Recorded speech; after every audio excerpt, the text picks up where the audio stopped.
Hello there guys and girls, one love to each every one of you. How are you all doing? Let's have some very late lunch.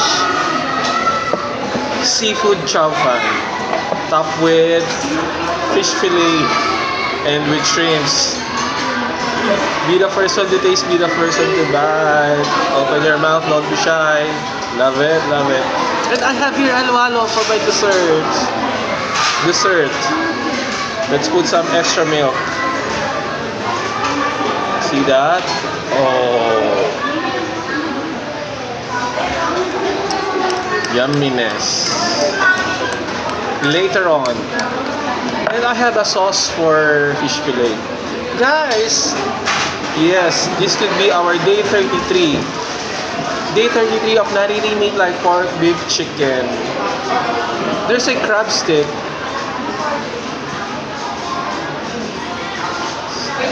Love it, love it. I'm so hungry. Always remember guys and girls that you should put it in your heart regardless if you didn't complete the 46-day run period rather of this abstinence. Just a little sacrifice for God died on the cross just to save our souls, just to save our sins, oh my gosh, and redeem our souls, right? Oh my gosh. Bye for now.